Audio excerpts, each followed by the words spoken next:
Consolidated Freightways, Inc. operated the largest long-haul trucking company in the United States from the late 1950s to the early 2000s. Consolidated Freightways had beginnings in Portland, Oregon. The company was created in 1929 by Leland James, a 36-year-old entrepreneur, when he consolidated 4 Portland short-haul trucking companies into a single company. The trucking industry in the late 1920s and 1930s was nothing compared to today, particularly in the West. Because of the shortage of well-paved roads, growth of trucking was almost non-existent until after World War I. The long-haul trucking business would require the eventual construction of a national system of interstate highways. Without this network of highways, Leland James's new trucking firm concentrated on establishing its presence in Portland and the immediate surroundings. After meeting with considerable success, CF lengthened its routes and was soon carrying freight between many of the widely scattered cities of Oregon and Washington State. Founding Consolidated Freightways just 29 days before Black Friday, which led to the onset of the Great Depression, Leland James found himself in a major rate war among truckers across the country. With a drop-off in tonnage and sharp downward pressure on rates, competition stiffened among the scores of different trucking companies in the Pacific Northwest. James's new concept allowed Consolidated to not only wait out the lean times, but pick up additional business and new customers seeking better options than the railroads offered. In the early 1930s, the railroads didn't really see the trucking companies as much competition. However, that would change rapidly as the number of paved roads increased across America. Once the railroads caught on to where the trucking industry was headed, they began to lobby the federal government to regulate the trucking industry. And Franklin D. Roosevelt obliged the railroads in 1935 with the signing of the Motor Carrier Act of 1935, giving the Interstate Commerce Commission regulatory authority over the trucking industry. I've got an entire video coming on the formation of the ICC, so subscribe to the channel and ring the bell so you don't miss it. Consolidated Freightways had already established itself as one of the leading truckers in the Northwest, with routes crisscrossing Washington State, Oregon, and reaching down to the prosperous cities of California. As the country was finally getting back on its feet at the end of the 1930s, Consolidated Freightways was poised to explode. The coming of World War II, combined with our improved network of roads, gave Consolidated remarkable growth that would characterize its history for the next coming decades. With the major railroads overburdened by the demand for war material and personnel transportation, truckers became a more vital part of the country's freight systems. Consolidated added dozens of new terminals throughout much of the western United States, and by the war's end, had extended its service as far east as Chicago, the nation's transport hub. True to its name, Consolidated Freightways had achieved much of its growth by means of acquisitions and mergers, a trend that would greatly accelerate as the trucking industry matured during the 1950s. Thanks to the regulations on routes, one of the few avenues available to expand was to acquire your competitors, which Consolidated Freightways did heavily in the 1950s. And by the end of the decade, CF had added the routes of 53 trucking firms into CF's fold. The majority of those acquisitions were made after 1955, when Leland James' named Jack Sneed president of Consolidated. Sneed oversaw the rise of Consolidated from a regional power to a national power, not only extending the company's reach all the way to the Atlantic Ocean, but intensively building local service networks in each of the cities along Consolidated's routes. In addition, Consolidated adopted the trucking industry's more cooperative attitude toward the railroads. During the 1950s, truckers and railroads joined forces by means of the piggyback system, in which a standard-sized trailer was moved from truck to rail and back to truck for final delivery. Something unique to Consolidated was that they supplied their own trucks. Leland James set up a company division called Freightways Manufacturing, which started with Fagel vehicles and built cab-over-engine designs to shorten the cab, which allowed CF to use longer trailers and still be compliant with the stringent length laws. The first cabs were badged Freightways, but soon wore the Freightliner badge proudly. Also, to make the trucks lighter, all aluminum cabs were fitted to the chassis. This would later get Freightliner in trouble with the U.S. government during World War II, as the demand for aluminum for aircraft manufacturing was so high. In 1942, Freightways Manufacturing was renamed Freightliner Corporation and went to work on military production for the war effort. Civilian truck production resumed in 1947 with trucks for Consolidated Freightways. It wasn't until 1949 that Freightliner sold its first unit outside CF, which went to Hyster, a Portland-based forklift maker. This sale led Freightliner to want to grow and produce for more than just CF. So Freightliner needed a distribution network. And the easiest way to get one is to partner with an established company.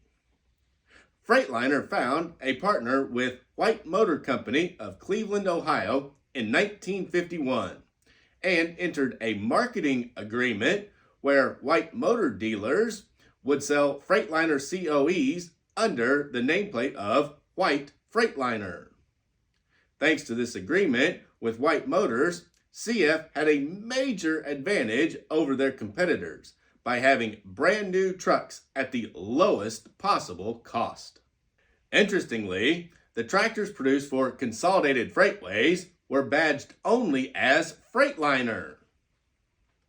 To complement Consolidated's established business of Freightliner, Jack Sneed added other manufacturing firms. Between its expanded truck lines and the newly acquired manufacturing subsidiaries, Consolidated sales more than doubled during Sneed's 5-year tenure, hitting $146 million in 1959, making Consolidated easily the largest common carrier in the United States. The company then employed nearly 11,000 people, operated 13,800 pieces of equipment in 34 states and Canada. However, this rapid growth had put CF in serious trouble. In 1960, a combination of recession and the inadequate integration of Consolidated's many businesses led to a $2.7 million year-end loss, and Jack Sneed was asked to resign. William G. White was named president and also chairman of Consolidated.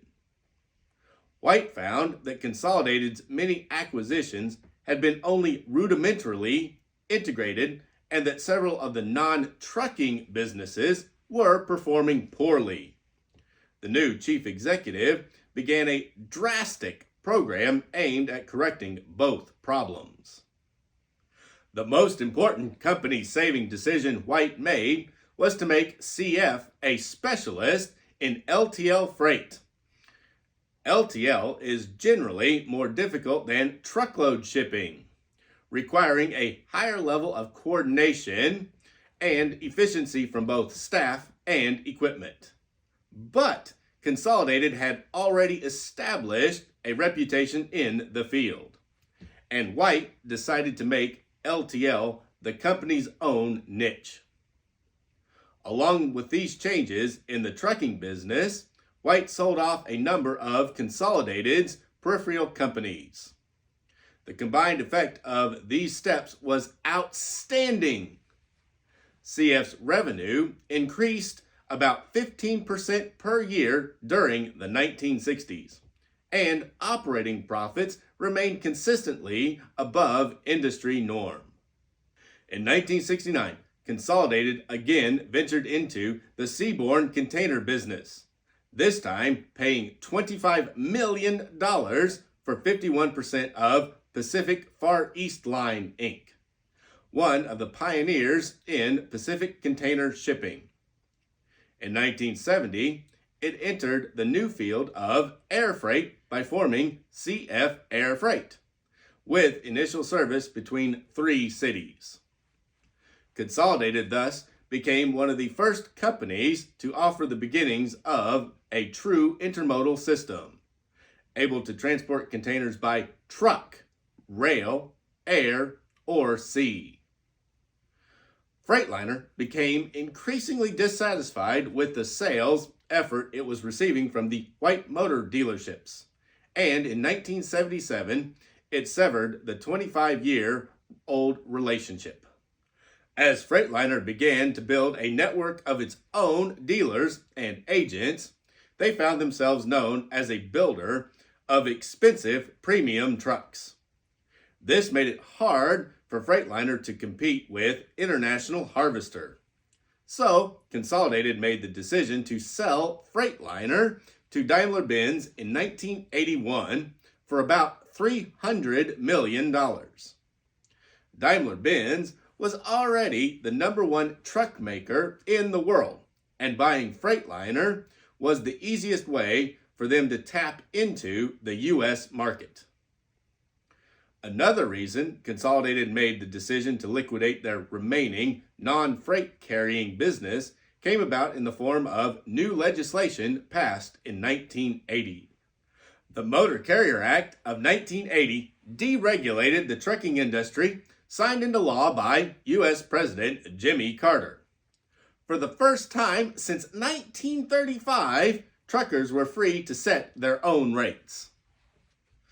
Consolidated's new CEO, Ray O'Brien, took the possibility of new rate wars serious and made the decision to strengthen his hand in trucking. O'Brien thought the best way to do this would be to divest CF of non-freight carrying subsidiaries to focus on its core. Unfortunately, this may have been short-sighted, as the coming freight rates were going to cut profits to the bone. By 1980, CF Air Freight had developed from a small freight forwarder into the #3 heavy air freight carrier in North America, with $100 million in annual revenues, contributing heavily to combat the oncoming trucking rate wars. O'Brien also had Consolidated create non-union regional trucking companies that could adapt to rate changes far easier than Consolidated Motor Freight could as a union shop. These 4 regional trucking companies, specializing in overnight freight delivery by truck, were Conway Western Express, Conway Central Express, Conway Southern Express, and Conway Southwest Express. These Conway companies were well positioned in regional markets to complement CF Motor Freight in its long-haul trucking business. By 1988, just 8 years after deregulation was signed into law, 54% of the trucking companies were out of business. But Consolidated's management moves kept Consolidated a prosperous company. Even though freight rates were lower at the end of the 1980s, Consolidated doubled its long-haul business and cemented its hold on the trucking industry's top position. But this only built overconfidence in Consolidated's management.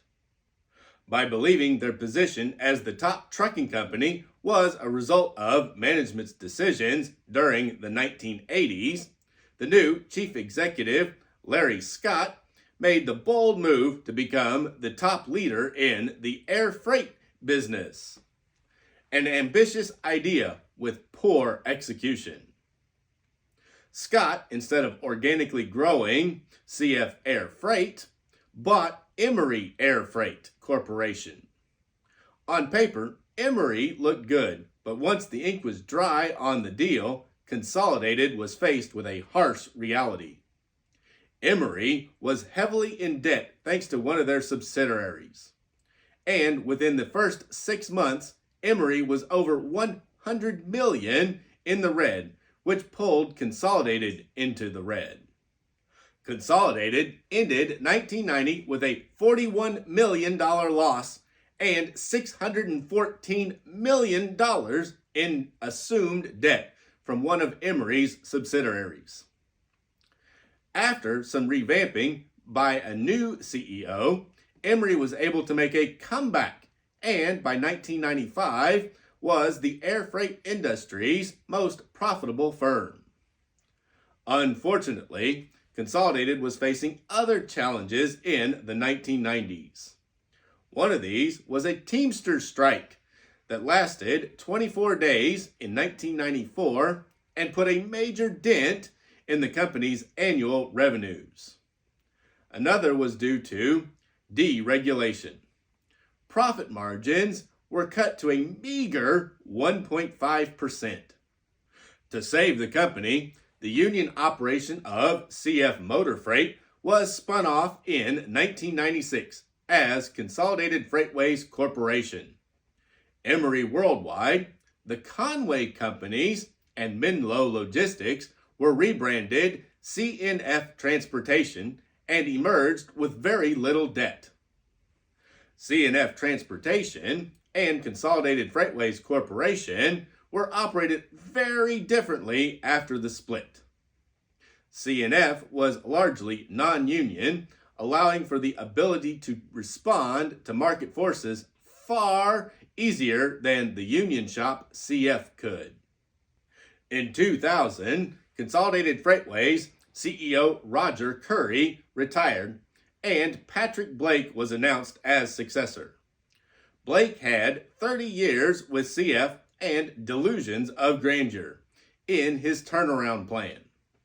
Instead of focusing on the company's strengths of LTL freight, Blake tried to re-enter the air freight business. And by the end of 2000, CF reported a net loss of $7.6 million. Bad news didn't stop there. In 2001, the economy was declining, and CF couldn't shed weight fast enough to compensate, and a net loss for 2001 was over $100 million. By now, CF was just too far behind to regain the ground that they had lost. On September 3rd, 2002, Consolidated Freightways Corporation filed for bankruptcy and shuttered their doors forever, putting over 15,000 workers out of work, thus ending the once industry standard in trucking.